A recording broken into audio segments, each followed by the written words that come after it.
פשוט לא יודעת להיות בלוגרית, או לצלם, כאילו כזה בסטייל יפה וזה.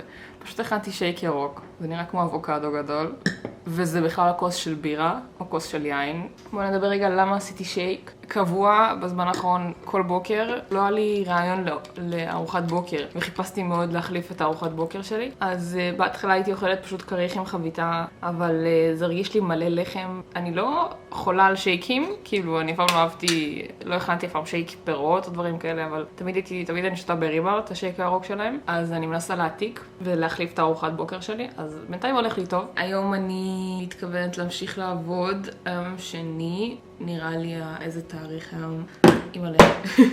היום ה-27 לנובמבר, כבר תכף סוף השנה, שזה מטורף. לפני שנה בדיוק התחלתי לעבוד על עצמי, ואני אמשיך לעבוד. בזמן האחרון הרבה זמן לא התעסקתי בדברים שלי, לא קידמתי את הערוץ הזה, לא קידמתי את הערוץ השני שיש לי של הערוץ פייסלס שצילמתי לכם בסרטונים האחרונים, שכבר עשיתי לו מוניטיזציה ואני כבר התחלתי להרוויח ממנו כסף. עשיתי את השקל הראשון שלי, מה שנקרא, באינטרנט. יכולת להיות לזה הרבה סיבות למה לא עשיתי עד עכשיו כלום ולא התקדמתי.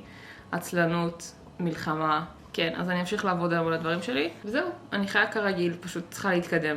אני מרגישה שבזמן האחרון קצת הייתי בהפסקה והכל, היה לי איזשהו רגעים של דאון, והיה לי שבוע קצת יותר עצוב ופחות שמח, כי לא יודעת, הרגשתי שאני חיה חיים מאוד טכניים וחיים מאוד עצובים, שאני עושה כל יום את אותו דבר. הייתה לי חסרה תחושת התרגשות, ואז בזמן, מה עשיתי בשביל לפתור אותה? מה עשיתי בשביל לפתור את התחושת התרגשות? אני מאוד אהבתי לשחק טניס, ואני וגיא היינו משחקים טניס. יש לנו במכון קבוצת טניס, אז נרשמתי אליה, והיה סופר כיף, אני עפה על זה, כאילו, זה מה שהייתי צריכה, היה לי זה באמת שבוע מאוד קשה, ואז הייתי צריכה משהו קטן שיעיף אותי למעלה, וייתן לי כאילו התרגשות ושמחה ואושר, וזה ממש היה הפתרון שלי, אז אני עפה על זה רצח, אני ממש אוהבת לשחק, כאילו, כמעט כל יום משחקים טניס, זה באמת נותן לי כזה אפקט ממש ממש שמח על החיים שלי כרגע, אז מעבר לחיים העבודתיים שלי, פחות משרדי, אז זה ממש עושה לי את ההשלמה הזאתי.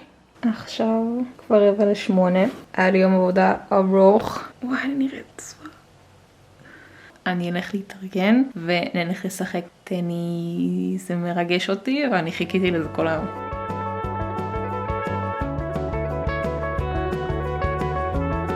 איזה קור, אלוהים, איזה קור. אני בדרך למכון. הנה גיא, עשינו ריצת חימום, עכשיו אנחנו בטניס, משחקים טניס. ועכשיו נשים אתכם פה ונתחמם קצת.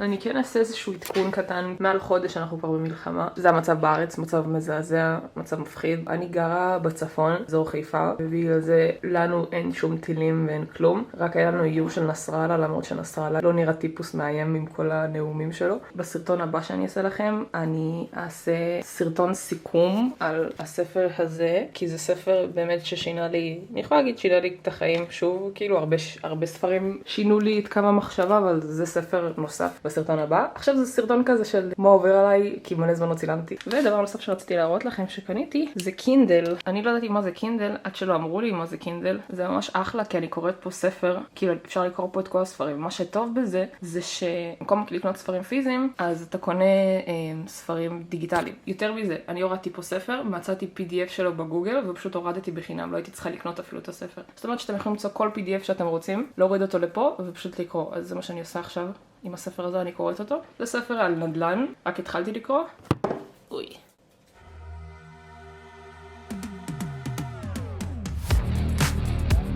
Are you ready, Brad? Ready.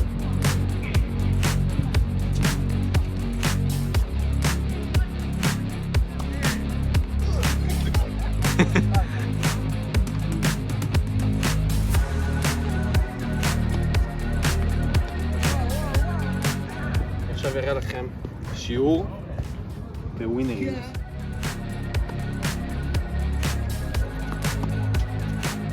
שיקרתי. לא אמרתי את האמת. עכשיו אני צריך לנצח את זה.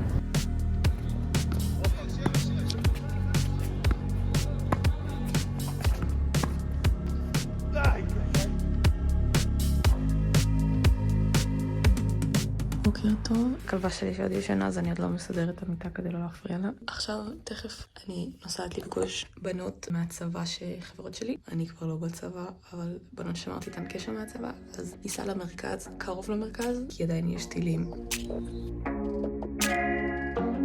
היי, בלוג של אלכס. היי, בלוג של אלכס. ספרי משהו על עצמך נטע. יו, אני נטע. לא נראה לי ששומעים אותנו. אני נטע. מה אני אספר על עצמי? אני פה עם אלכס. אנחנו על הצד, וואי, זה קטע סטורי. באמת? לא, נהיה ביוטיוב של אלכס. זהו, אז אנחנו עכשיו בבית הפנקק בבנדיקט בנדיקט. אנחנו פה עם נוש. רואים אותה? הנה נוש.